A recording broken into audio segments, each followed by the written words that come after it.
એના પછીનો ક્વેશ્ચન છે કોડ ઓન વેજીસ 2019 ઉપર વેતન સંહિતા અધિનિયમ 2019 universalises the provision of timely payment of minimum veggies.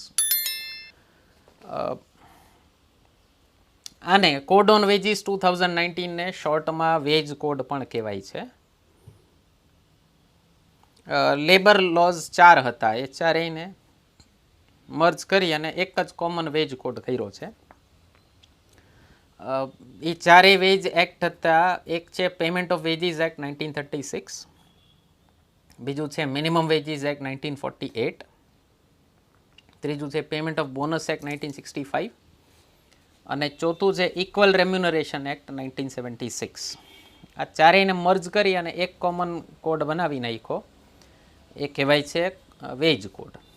Bharat સરકારનો પ્લાન છે કે ભારતમાં લેબરને લગતા 44 કાયદાઓ છે, તો એ 44 કાયદાઓને મર્જ કરી અને 4 કોડ્સ જ બનાવવાના છે ખાલી. તો એમાંનો આ સૌથી પહેલો કોડ જે અમલમાં આવ્યો એ છે આ વેજ કોડ. બીજા 3 કોડ જે અત્યારે અંડર પ્રોસેસ છે, પાર્લામેન્ટમાં પેન્ડિંગ પડ્યા છે.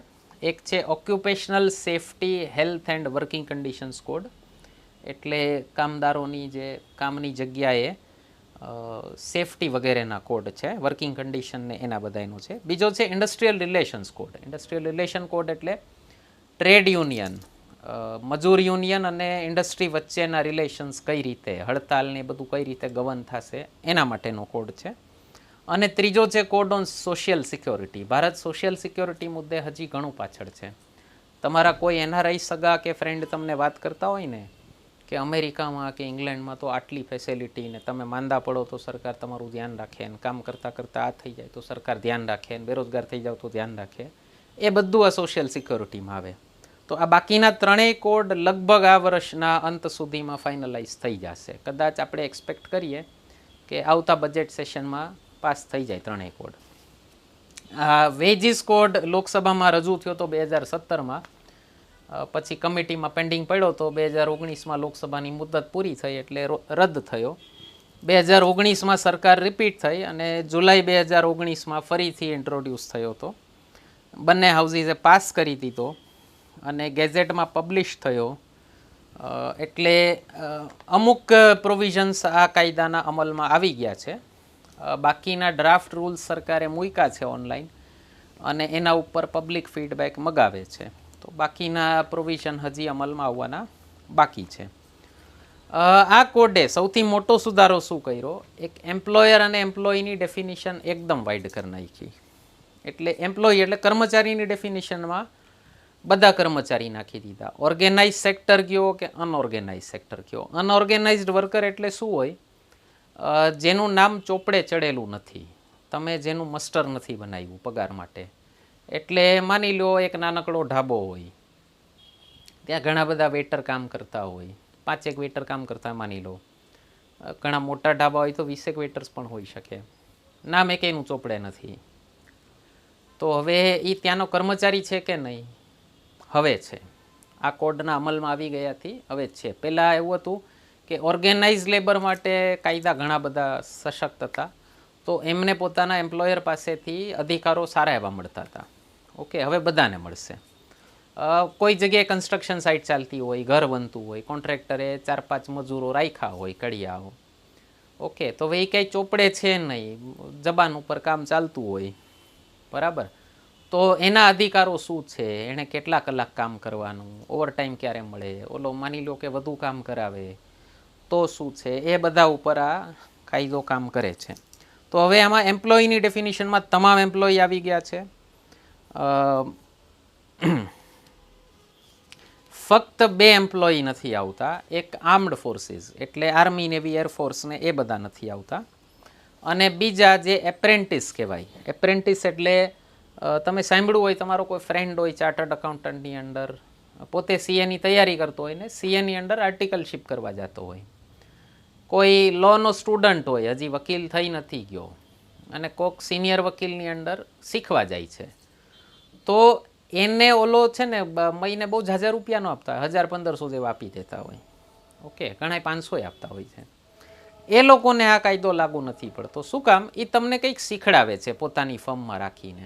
એટલે એકચ્યુઅલી તો શીખડાવવાના તમારે એને પૈસા દેવા જોઈએ, પણ ઓલો છતાંય કંઈક થોડુંક એવું મહેનતાણું આપે એટલે એને હજી આ કાયદો લાગુ નથી પડતો, 2 જણાને લાગુ નથી પડતા. તો જે આની પહેલાંના જે કાયદાઓ હતા, મિનિમમ વેજીસ એક્ટ અને પેમેન્ટ ઓફ વેજીસ એક્ટ, એ અમુક પગારથી નીચેના કર્મચારીઓને જ લાગુ પડતા હતા. હવે આ કાયદો બધાને લાગુ પડશે. બીજી વસ્તુ, એક બીજો ફેરફાર કર્યો છે કે વેજીસ કેને કહેવા, ઓલું મહેનતાણું કેને કહેવું. તો વેજીસમાં બેઝિક પે આવે, પણ અમુક જે ફેસિલિટીઝ આપતા હોય કંપનીવાળા, જેમ કે હાઉસ એકોમોડેશન છે, પછી પ્રોવિડન્ટ ફંડ છે, ટ્રાવેલિંગ અલાવન્સ છે, આવું બધું આપતા હોય ને, એ બધું હવે વેજીસમાં નહીં ગણાય. એટલે બેઝિક પગાર જુદો, એની માથેના જે બધા પર્ક્સ કહેવાય, હાઉસ રેન્ટલ અલાવન્સ આપતા હોય, તો એનાથી શું થાય, માની લો મોટી કંપનીઝ હોય ને, એ લોકોએ મજૂરોને રાખ્યા હોય, હવે હોસ્ટેલ પણ આપ્યું હોય મજૂરોને, અને એમાં એમ કહી દે કે ભાઈ આ હોસ્ટેલમાં રૂમનું ભાડું મહિને 5,000 છે. હવે એ તો પોતાનું જ હોસ્ટેલ છે, એ પોતે નક્કી કરે કે આનું ભાડું કેટલું. પછી ટ્રાવેલિંગ માટે માની લો બસ રાખી હોય, તો એમ કહી દે કે બસનું ભાડું મહિને 2,000 છે. તો એ એના પગારમાં જો ગણી નાખે તો એવું ગણાવી દે કે ભાઈ હું મિનિમમ વેજ એક્ટ પ્રમાણે આને પગાર આપું જ છું.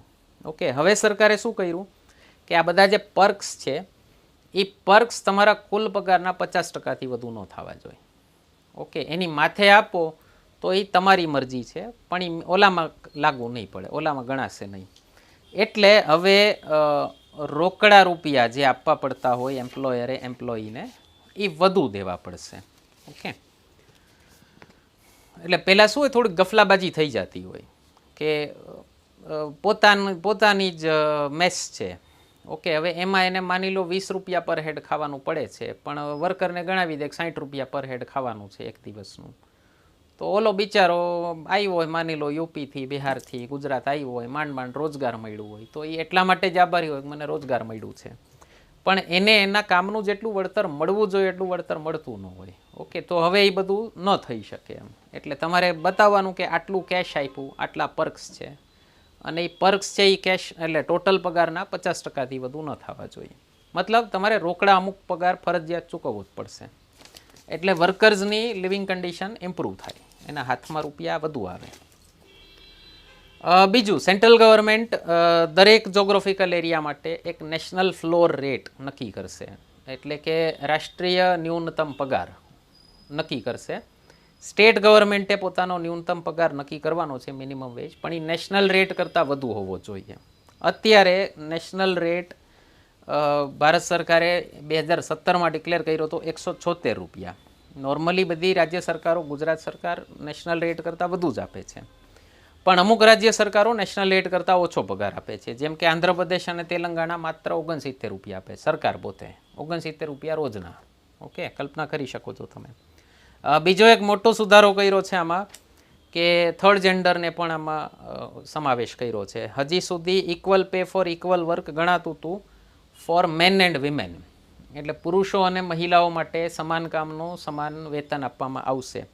આમાં ઈ કાઢી નાખ્યું છે. આમાં કર્યું છે equal pay for equal work for all employees, એટલે જેન્ડર કાઢી નાખ્યું છે, જેનાથી થર્ડ જેન્ડરને પણ equal pay for equal work મળે.